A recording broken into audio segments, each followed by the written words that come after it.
Jadi Bang Karni, kalau kita bicara impeachment ini, ada dua hal, substansi dan prosedur. Substansinya harus terpenuhi di pasal 7A, kemudian prosedurnya harus terpenuhi juga di pasal 7B Undang-Undang Dasar 1945. Nah itu yang sifatnya post factum, sesuatu yang sudah lewat. Tapi yang prospektif ke depan bukan tidak ada, potensinya ada. Pertama, saya menengarai 3 hal yang bisa menjadi potensi. 1, soal yang terkait dengan Fufu-Fafa. Bukannya itu sudah 5-10 tahun yang lalu? Iya, tetapi hingga hari ini Wakil Presiden tidak mengakui bahwa itu adalah akun dia. Lagi-lagi Roy Suryo mengatakan 99,9% itu adalah akun Gibran Rakabuming Raka. Maka Gibran bisa dikategorikan melakukan kebohongan publik. Tidak perlu dipidanakan, cukup di-impeach karena melakukan perbuatan tercela karena dia melakukan kebohongan publik. Itu satu kategori. Yang lain lagi misalnya, orang mulai meributkan mengenai ijazahnya lagi. Jadi kita misalnya berdiskusi mengenai apakah Gibran ini pernah punya ijazah SMA atau tidak. Karena faktanya dia tidak pernah tamat SMA di Indonesia. Lalu pergi ke Singapura, pergi juga ke Australia. Maka bisa dilihat tuh dokumen yang dia serahkan itu apa. Awalnya kan kita percaya bahwa dia adalah S2 dari Sydney University. Tapi ternyata itu cuma setingkat SMK saja. Persiapan dan itu pun konon tidak selesai juga. Nah, kalau memang sinyalemen ini benar, kan saya bilang kalau if, maka itu masuk juga the trial of impeachment, yaitu tidak lagi memenuhi syarat. Karena syarat menjadi presiden minimal SMA. Nah yang ketiga yang bisa juga membuat ini dipersoalkan, ini mohon maaf, ini under table pembicaraan soal drug. Ini kan pembicaraan under table. Saya katakan pembicaraan under table. Jadi jangan dipercaya. Tapi kalau itu memang benar, ya nggak bisa. Itu perbuatan tercela. Seperti judi, mabuk-mabukan dan lain sebagainya. Nah yang berikutnya adalah agak spekulatif saya katakan. Yaitu syarat mampu secara jasmani dan rohani. Secara jasmani mungkin dia nggak ada masalah. Tapi kalau dia di bawah pengaruh yang tadi yang saya katakan. Kemudian juga kemampuan realnya tidak untuk vice president, bisa jadi kemudian ada kategori secara jasmani mampu, rohani barangkali tidak mampu. Makanya jangan heran ada pengamat yang mengatakan Prabowo mulai menyingkirkan Gibran. Dan Gibran tidak banyak dilibatkan dalam pengambilan keputusan negara. Bahkan kemarin ke Vatikan, ketika pemakaman Franciscus, kan harusnya kalau seandainya seorang presiden itu tidak mampu, tidak bisa berangkat, ya vice presiden yang menggantikan. Tapi yang menggantikan ini mantan presiden. Yang ketika berangkat itu seharusnya dia menghadiri sidang gugatan perbuatan melawan hukum di Pengadilan Negeri Surakarta. Jadi hal-hal seperti ini, baik itu post factum maupun sifatnya prospektif, maka saya katakan secara substantif masih ada peluang untuk mengimpeach Gibran. Cuman masalahnya adalah apakah prosedurnya, politiknya bisa berjalan atau tidak. Kalau prosedurnya kan 2/3 dari anggota DPR yang sekurang-kurangnya 2/3 setuju. Kemudian dibawa ke Mahkamah Konstitusi 90 hari, Mahkamah Konstitusi mengatakan iya. Balik lagi ke DPR, kalau DPR-nya tidak masuk angin maka sidang MPR untuk memberhentikan. Nah ini adalah soal prosedur di mana politik dan hukum kemudian berjalan bersamaan. Bukan bersamaan, berjalan bergantian. Politik dulu, hukum dulu, politik lagi. Kalau seandainya memang dikatakan berat, ya itu kita tergantung konstelasi politik sekarang. Tapi kalau saya menyitir Bambang Pacul misalnya, politik Indonesia kan cuma ditentukan 5 orang saja. Atau kalau mau jumlah parlemen di kita 8 partai, ya 8 saja. 1 Megawati Soekarno Putri, 2 sesuai dengan urutan pemilu ya, Bahlil, 3 Prabowo Subianto, kemudian 4 Surya Paloh, 5 Muhaimin Iskandar, kemudian barangkali kalau PKS bukan presiden PKS-nya, tapi barangkali Habib ya kan. Kemudian yang ke-7 Zulkifli Hasan, ke-8 mungkin bukan AHY tapi SBY. Kan itu saja sesungguhnya. Dan peran Prabowo Subianto tidak hanya sebagai Presiden Republik Indonesia, tetapi salah satu partai di parlemen, bahkan bisa dibilang pemimpin koalisi, juga sangat signifikan. Masalahnya adalah apakah ada keinginan Prabowo untuk menggantikan Gibran, karena ibarat ban serep, he is not workable. Nggak jalan ini barang, kan kira-kira begitu.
Empat, menghentikan tenaga kerja asing Cina yang masuk ke wilayah NKRI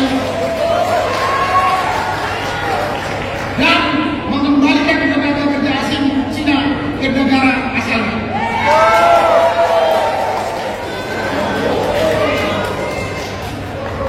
Lima, pemerintah wajib melakukan penertiban pengelolaan pertambangan yang tidak sesuai dengan aturan dan Undang-Undang Dasar 1945 Pasal 33 ayat 2 dan ayat 3. 6. Melakukan reshuffle kepada para menteri yang sangat diduga telah melakukan kejahatan korupsi dan mengambil tindakan tegas kepada para pejabat dan aparat negara yang masih terikat dengan kepentingan mantan Presiden RI Joko Widodo. 7. Mengembalikan Polri pada fungsi Kamtibmas, keamanan dan ketertiban masyarakat di bawah Kementerian Dalam Negeri Republik Indonesia. 8. Mengusulkan pergantian wakil presiden kepada MPR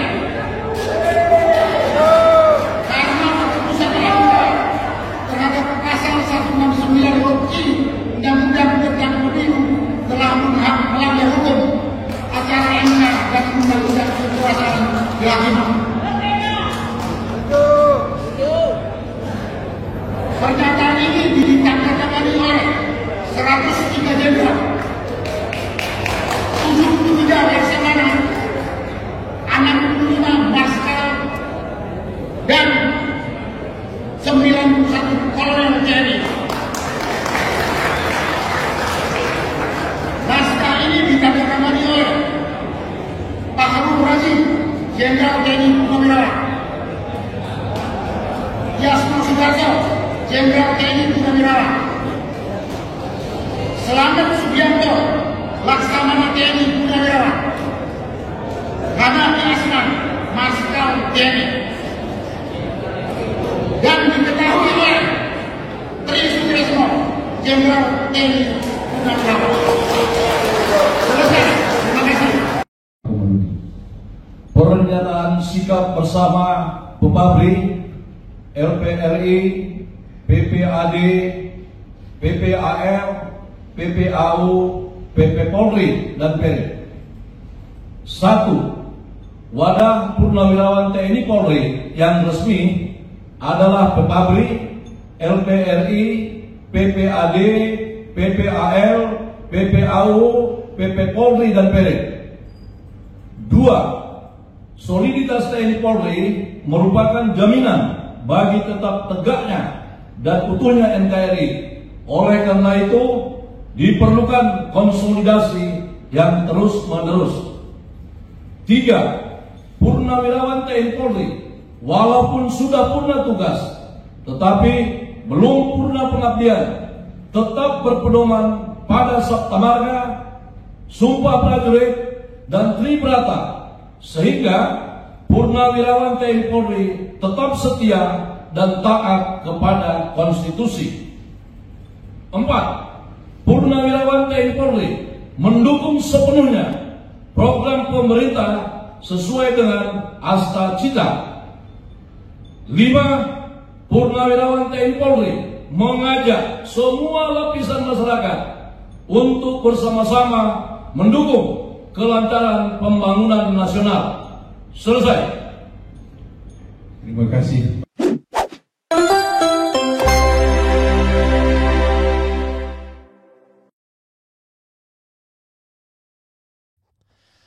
Assalamualaikum warahmatullahi wabarakatuh. Sobat RH sekalian, jumpa lagi kita di channel yang keren ini. Keren jadas. Ya sobat RH sekalian, ini ada berita yang ngeri-ngeri sedap ya. Lanjutan dari pembatalan pencopotan Letjen Kunto Arif Wibisono yang tidak lain adalah putra dari mantan wakil presiden sekaligus Panglima ABRI dan Menhan Kampangap pada waktu itu ya, Tri Sutrisno. Jadi diperkirakan karena Tri Sutrisno menandatangani gugatan purnawirawan atau aspirasi purnawirawan, maka kemudian ada kesempatan untuk menggeser Kunto Arief Wibowo yang tidak lain adalah putra dari Tri Sutrisno tersebut. Dan diberitakan ya, diisukan ya, yang menyatakan bahwa Prabowo marah besar kepada geng Solo tentunya, karena baik Panglima TNI Agus Subianto maupun calon pengganti Kunto Wibisono ya, Hensan apa namanya sih, beliau adalah orang yang dekat dengan Jokowi karena pernah menjadi dan pas pampres dan pernah jadi ajudan. Jadi Agus Subianto pernah menjadi komandan pasukan pengaman presiden, kemudian Hensan namanya ya, itu pernah menjadi ajudan Jokowi. Jadi betul-betul Jokowi ingin Hersan ya, nasib Laksda Hersan ya. Oke. Dia betul-betul ingin menjejakkan kakinya di TNI ya, terus-menerus walaupun dia tidak berkuasa lagi, tapi pencopotan Kunto Arief Wibisono dibatalkan. Oke. Dan ini ada berita ngeri-ngeri sedap ya. Terbongkar Prabowo marah besar pergantian Letjen Kunto anak Tri Sutrisno atas perintah geng Solo. Oke, coba kita bacakan ya. Demokrasi.id. Terbongkar Prabowo marah besar pergantian Letjen Kunto dalam kurung anak Tri Sutrisno atas perintah geng Solo. Panglima TNI Jenderal Agus Subianto membatalkan keputusan mencopot Letjen Kunto Arief Wibowo dari posisi Panglima Komando Gabungan Wilayah Pertahanan Pangkogap Wilhan 1. Hal itu berdasarkan surat keputusan Panglima TNI nomor 554 Cap. Kunto adalah putra Wakil Presiden RI periode 1993-1998 dan Panglima ABRI periode 1993-1998. Kok sama? Bukan 1998 ya, sebelumnya pasti ya. Jenderal Purnawirawan Tri Sutrisno. Dia resmi mengemban jabatan Pangkogap Wilhan 1 dari Matra Darat pertama kalinya pada pertengahan Januari 2025. Informasi yang didapatkan, konsekuensi keputusan itu membuat Letjen Kunto masih memegang jabatan Pangkogap Wilhan 1. Dia pun batal digeser menjadi staf khusus KSAD yang merupakan jabatan non-job. Catatan, KSAD Maruli Simanjuntak adalah menantu Luhut. Keputusan memasukkan kotak disingkirkan Letjen Kunto putra Pak Tri Sutrisno jadi status kasat mantu LBP adalah langkah geng Solo menyerang jantung kekuasaan Presiden Prabowo. Akhirnya dilawan oleh Presiden dan keputusan tersebut dianulir. Jangan biarkan geng Solo mengkudeta Presiden, kata Said Didu. Jurnalis Edi Mulyadi menyebut pencopotan Letjen Kunto atas perintah geng Solo buntut dari pernyataan sikap Forum Purnawirawan TNI yang meminta pergantian Wapres Gibran. Salah satu yang mendukung Forum Purnawirawan TNI adalah Tri Sutrisno. Kemudian ada juga tulisannya, geng Solo ternyata matahari kembar, itu nyata dan berbahaya. Ada yang mengatakan, alhamdulillah Letjen Kunto putra Tri Sutrisno batal dimutasi, terima kasih Pak Prabowo. Kemudian Letjen Kunto putra Tri Sutrisno batal dimutasi, Kapus Pen TNI ada beberapa belum bisa digeser. Kemudian Panglima TNI revisi keputusan Letjen Kunto Arief batal dicopot dari Pangkogap Wilhan 1. Awalnya Letjen Kunto dicopot dan dinonjobkan, dikandangin cuma jadi staf ahli KSAD yang menantunya Luhut. Posisi Letjen Kunto kemudian akan diganti oleh Laksda Hersan yang merupakan mantan ajudan Jokowi. Setelah publik heboh, akhirnya keputusan itu dibatalkan. Panglima TNI Jenderal Agus Subianto membatalkan keputusan mencopot Letjen Kunto Arief Wibowo dari posisi Panglima Komando Gabungan Wilayah Pertahanan 1 atau Pangkogap Wilhan 1. Hal itu berdasarkan surat keputusan dan seterusnya. Kemudian Kunto adalah putra wakil presiden. Ya, banyak hal terbaca dari 2 hari yang penuh manuver senyap. 1. Perang Prabowo versus Jokowi kian terbuka. 2. Prabowo menaruh hormat kepada Pak Tri Sutrisno. 3. Peran Jokowi semakin melemah di koalisi merah putih. Lah seharusnya memang begitu toh. 4. Siap-siap Panglima TNI diganti dalam waktu dekat. Gegara blunder Agus Subianto terkait skep pencopotan Kunto Arief. Sebab ini bisa masuk kategori insubordinasi dan merusak rantai komando kemiliteran, ujar pengamat politik Hendrajit. Menarik ya. Kemudian sementara itu Pak Said Didu menyebut para loyalis Jokowi yang terlibat dalam skenario penggusuran Letjen Kunto. Ya. Loyalis Jokowi dalam pusaran penggusuran Letjen Kunto, Panglima TNI yang sebelumnya dia adalah Dandim Surakarta Solo 2009-2011 dan Rem Bogor 2020, Komandan Pas Pampres 2020-2021, Panglima TNI 2023 diangkat oleh Jokowi. 2. KSAD Kasat menantu LBP, Komandan Grup A Pas Pampres Jokowi 2014-2016 dan Rem Surakarta Solo 2016-2017 dan Pas Pampres Jokowi 2018-2020. KSAD 2023 sekarang diangkat oleh Jokowi. Laksda Hersan rencana pengganti Kunto, Ajudan Presiden Jokowi 2014-2016, Sekmilpres Jokowi 2022-2023. Ya, saudara saudara sekalian ya, ada 3 nama yang disebut ya, yaitu Agus Subianto, Maruli Simanjuntak dan satunya lagi Hersan ya. Mereka semua adalah geng Solo kata Said Didu ya. Tapi memang luar biasa ya. Ini ada berita sedikit lagi. Nasib Laksda Hersan batal jabat Pangkogap Wilhan 1 gantikan anak Tri Sutrisno. Kemudian ada juga pembatalan mutasi Letjen Kunto makin timbulkan spekulasi di publik ya. Oke, saudara sekalian ya. Yang jelas ini tidak lazim ya, karena Kunto Arief Wibowo baru diangkat pada Januari 2025, lalu tiba-tiba bulan April dipindahkan, dan itu right away setelah adanya pernyataan Forum Purnawirawan TNI pada tanggal 17 April. Jadi kelihatan betul sobat era sekalian ya, geng Solo ini masih memainkan peranan yang signifikan. Nah, masalahnya adalah apakah itu inisiatif Panglima TNI sendiri Agus Subianto? Apakah itu adalah perintah dari geng Solo secara langsung? Tapi yang jelas memang kalau kita lihat sekarang yang di seputaran kekuasaan TNI sekarang adalah ya masih gengnya Jokowi. Tadi ya, 3 orang tadi yang disebut.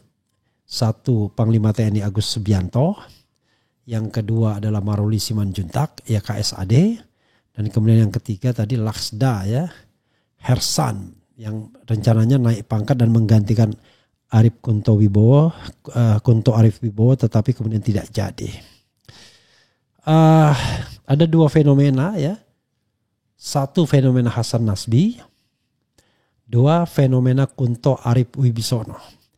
Apakah ini menunjukkan bahwa perang seperti yang dikatakan tadi, perang Jokowi dan Prabowo makin terbuka. Secara diplomatis Jokowi mengatakan, wah matahari itu ya cuma 1, matahari itu hanya Prabowo Subianto. Tetapi yang jelas ya, Jokowi masih terus cawe-cawe ya. Nah, saya kira semua orang paham ya, cawe-cawenya Jokowi itu terkait dengan kepentingan apa gitu ya. Nah, maka yang bisa dipikirkan adalah ya kepentingan untuk terus berkuasa, terus memiliki pengaruh signifikan. Apalagi kita tahu bahwa sudah ada putranya yang menjadi wakil presiden. Dan walaupun dianggap tidak memiliki kemampuan ya, terus saja kemudian dia dipromosikan ya. Oke, coba kita baca apa yang dikatakan Rocky Gerung ya. Rocky Gerung _2, pembatalan mutasi Lejen Kunto makin timbulkan spekulasi di publik. Ya spekulasinya kurang lebih sama ya, persaingan tadi ya. Republik Merdeka, Panglima TNI Jenderal Agus Subianto baru saja merubah keputusan mutasi Lejen TNI Kunto Arif Wibowo dari posisi Panglima Komando Gabungan Wilayah Pertahanan Pangkogab Wilhan 1 menjadi staf khusus ke KSAD. Praktis pembatalan itu makin memunculkan persepsi publik soal polemik tuntutan Forum Purnawirawan TNI yang berisi salah satunya memakzulkan Gibran Raka Buming Raka sebagai wakil presiden mendapat sorotan serius. Pasalnya tuntutan yang turut ditandatangani Wapres ke-6 RI Trisno itu sebelumnya menyeret isu pencopotan Lejen Kunto sebagai Pangkogab Wilhan 1. Pengamat politik Rocky Gerung menilai tuntutan itu selain memiliki makna substansi juga bersifat sensasi di mata publik. Substansinya adalah kegelisahan dari teman-teman purnawirawan ini terhadap nasib bangsa. Jadi ada pikiran holistik tentang nasib negeri ini kalau menjadi sesuatu di dalam kehidupan kita, dan peristiwa yang akan disusul adalah soal siapa yang akan memimpin kalau terjadi sesuatu di dalam kedudukan Presiden Prabowo hari ini, ucap Rocky. Lanjut dia, fenomena Lejen Kunto kemudian menjadi sensasi yang menyelimuti hal substansi dari tuntutan Forum Purnawirawan TNI yang disebut-sebut dimotori oleh sang ayah Jenderal Trisno. Ini kemudian timbul analisis kenapa begitu. Oh, ternyata Jenderal Kunto itu adalah anak dari Jenderal Trisno yang jadi semacam, ya sebut saja pemberi gagasan utama karena yang paling senior di kalangan purnawirawan soal pemakzulan Gibran jelasnya. Itu yang jadi spekulasi, apakah karena Pak Kunto ini ada anaknya Pak Tri maka dia dicopot. Kata dicopot itu kata yang kemudian beredar di publik. Nah ini masalah intinya ada dari situ. Jadi akhirnya publik yang kemudian dapat informasi banyak bahwa yang menggantikan Pak Kunto itu adalah perwira yang menjadi ajudannya Pak Jokowi. Jadi kelihatannya netizen mengulik-ngulik itu, tambah dia. Sekarang orang bertanya apa yang terjadi di dalam hierarki TNI yang biasanya tidak mungkin ada koreksi karena itu dipastikan sebagai garis komando. Nah ini yang kemudian menimbulkan spekulasi pungkasnya. Kendati Mabes TNI sudah memberikan keterangan terhadap pembatalan tersebut, Kapuspen TNI Brigjen TNI Kris Tome Sianturi menyampaikan bahwa telah dikeluarkan surat keputusan Panglima TNI nomor Kep 554 yang berisi tentang adanya perubahan dari Kep 554 sebelumnya. Banyak pertanyaan tentang mengenai mutasi Lejen TNI Kunto, kata Kris Tome Sianturi. Kris Tome membantah keputusan mutasi maupun revisi jabatan Kunto terkait dengan sikap ayahnya yang juga mantan Panglima TNI Trisno bersama sejumlah purnawirawan TNI yang ramai belakangan ini. Salah satu sikap Tri yakni mengusulkan kepada MPR agar posisi Gibran sebagai wakil presiden diganti. Dia menegaskan revisi dilakukan untuk kepentingan organisasi, yakni mengakomodir jabatan dalam rangkaian Lejen Kunto belum bisa bergeser. Setelah keputusan Kep dikeluarkan, ternyata dari rangkaian gerbong yang harus berubah mengikuti alur Pak Kunto itu ada beberapa yang memang belum bisa bergeser, sehingga didiskusikanlah untuk meralat atau menangguhkan rangkaian tersebut dan dikeluarkanlah Kep 554 dengan rangkaian yang lain-lainnya, jelas Kris Tome. Aduh. Jadi dia sendiri sudah menggunakan istilah rangkaian gerbong. Jadi memang buruknya ya tradisi TNI kita adalah memang kalau seandainya gerbong ini yang berkuasa, maka ya sudah, artinya Anda harus siap-siap terpental kalau tidak masuk gerbong itu. Nah sekarang gerbong yang berkuasa itu adalah gerbong yang pernah dimasinisi oleh Jokowi atau pernah dicreated ya, diciptakan oleh Jokowi, mulai dari Panglima TNI, KSAD, dan kemudian tadi calon pengganti Kunto dan lain sebagainya.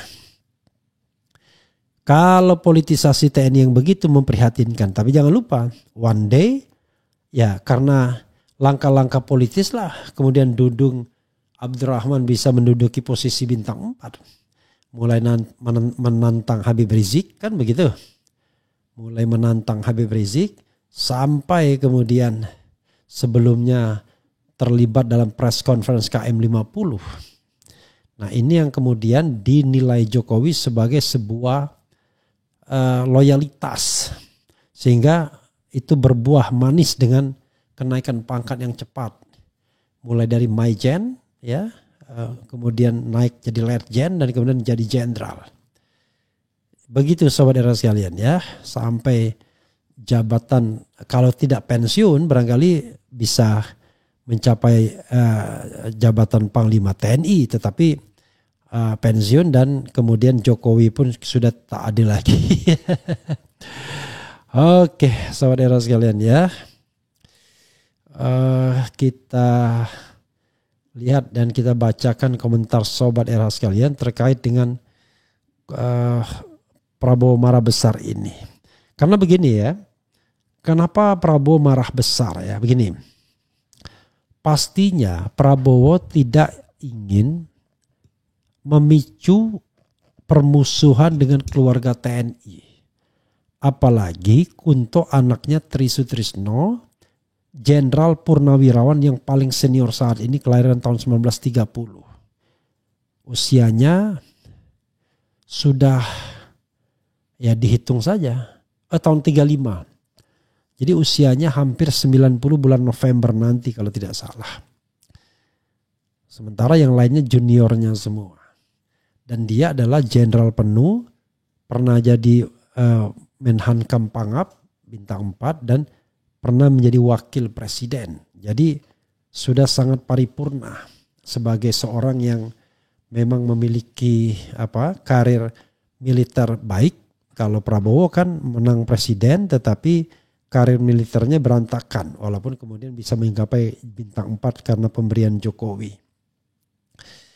Dan Jokowi pasti, Prabowo pasti paham betul ya bagaimana hubungan Tri Sutrisno dengan bekas menantunya. Jangan-jangan juga ada ikatan-ikatan masa lalu. Kita tahu kan yang namanya Tri Sutrisno wakil presidennya Soeharto dan Soeharto dulu adalah menantunya Prabowo Subianto. Jadi rasanya tidak mungkin tidak ada story atau histori di antara mereka. Sementara orang seperti Agus Subianto yang usianya masih muda ya mungkin 58 tahun belum ikut dalam circle yang demikian itu, circle sejarah seperti itu karena usia ya, bukan karena kemampuan. Apalagi yang lebih muda ya. Karena itulah Prabowo marah besar ya. Kalau memang betul Prabowo marah, tetapi pertanyaannya adalah siapa yang bisa siapa yang bisa mengoreksi keputusan mutasi tersebut. Memang secara contrario actus, siapa yang mengeluarkan keputusan, kemudian dia bisa membatalkan keputusan tersebut. Tapi siapa kekuatan yang mempressure Panglima TNI sehingga bisa kemudian mengubah itu semua? Maka apa yang disampaikan Said Didu mungkin bisa dianggap benar. Jadi pressure untuk memberhentikan Kunto itu ada dari geng Solo. Dan pressure atau tekanan untuk mengembalikan Kunto ada dari Istana Merdeka. Satu penghulunya Jokowi dan satunya penghulunya Prabowo. Tentu kalau ditanyakan ya nggak mungkin lah mereka akan mengatakan demikian. Tetapi itu menjadi common sense. Sama seperti misalnya ketika ketua MK diintervensi. Dia diintervensi oleh siapa? Nggak mungkin dia diintervensi oleh Ma'ruf Amin ya. Apalagi jabatan di bawah itu nggak mungkin. Maka satu-satunya yang bisa mengintervensi adalah iparnya atau presiden dengan jabatan tertinggi. Begitu sobat era sekalian. Makanya kemudian Kunto Hasan Nasbi ini adalah simbol dari keretakan. Bagus juga ya. Jadi Kunto Hasan Nasbi ya, Hasan Nasbi Kunto Arif, simbol dari keretakan Jokowi, sinyal ya, sinyal dari keretakan Prabowo Jokowi Prabowo. Itu sinyalnya ya. Karena baik Panglima TNI maupun Hasan Nasbi itu adalah orang-orangnya Jokowi ya. Oke. Coba kita bacakan komentarnya ya. Teguh Santoso, pembatalan pemecatan legend Kunto Arif Wibowo, pergantian Hasan Nasbi sebagai PCO dan pengurangan aktivitas Wapres memperlihatkan kita ada badai besar yang terjadi antara Istana Jakarta dan Istana Solo. Benar ya. Orang-orang Mulyono harusnya dibuang Ujian terakhir adalah uji nyali. Dari presiden, menteri, hakim, pengacara, ketua parpol, politikus, MK, polisi, TNI, universitas, dan hampir semua diacak-acak Mulyono. Tetapi tidak ada satupun manusia yang bisa tenggelamkan Mulyono. Mudah-mudahan Pak Kunto dilantik menjadi Panglima TNI. Ya. Terlalu banyak kejahatan Jokowi, dihukum gantung tidak cukup, dihukum mati tidak sebanding dengan kejahatannya, dihukum dilemparin batu, diseret keliling Indonesia lewat jalan rusak, setuju?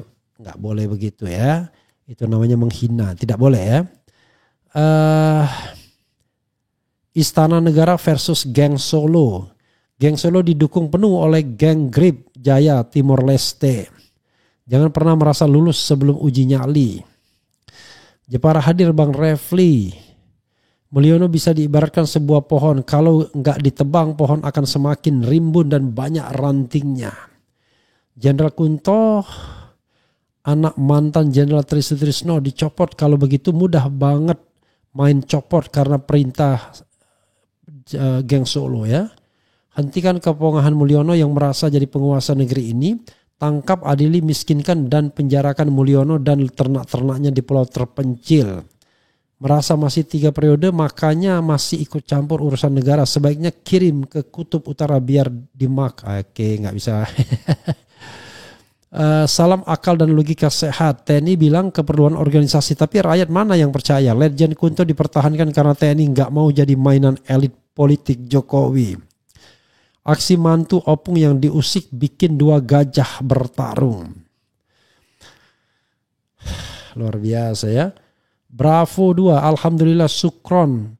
Jenderal TNI AD Bapak Maruli Simanjuntak, Panglima Wakil Panglima TNI. Wow, luar biasa ya, sudah dapat diduga ya. Maruli Simanjuntak. Oke.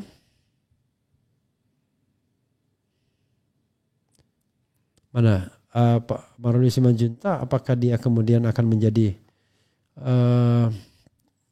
ini ya, Wakil Panglima TNI? Jadi konon dulu yang namanya sebelum menjadi Panglima TNI, Jenderal Andika Perkasa diplot menjadi Wakil Panglima TNI, tapi dia nggak mau karena dia maunya jadi Panglima TNI ya, dengan lobby ya,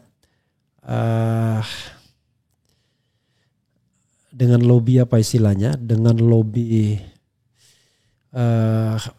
mertuanya pada waktu itu yang juga powerful ya, bisa berhasil. Tapi sekarang justru mereka berbeda jalan ya. Andika Perkasa masuk PDIP, dicalonkan sebagai gubernur Jawa Tengah, sementara Hendro Priyono tetap pendukung Jokowi ya, pendukung Jokowi Prabowo. Oke, coba kita inikan lagi ya. Prabowo menerapkan strategi Sandi Yuda. Kemudian, Bung, apakah kita harus turun ke jalan memaksa presiden untuk jadi presiden kita sesungguhnya? Bravo TNI lawan terus buzzer preman dan ternak Mulyono. Kemudian Mulyono pasti nyusun strategi agar segala keinginan untuk mengatur negara bisa tercapai.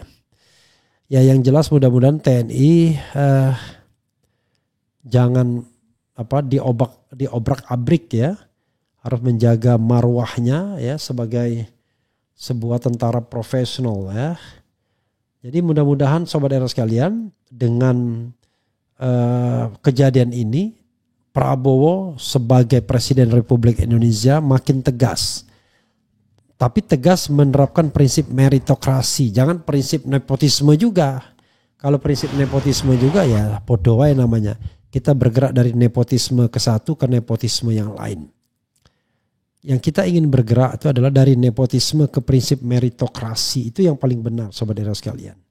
Itu saja ya. Mudah-mudahan bermanfaat. Wassalamualaikum warahmatullahi wabarakatuh. Keren, cadas, ciao.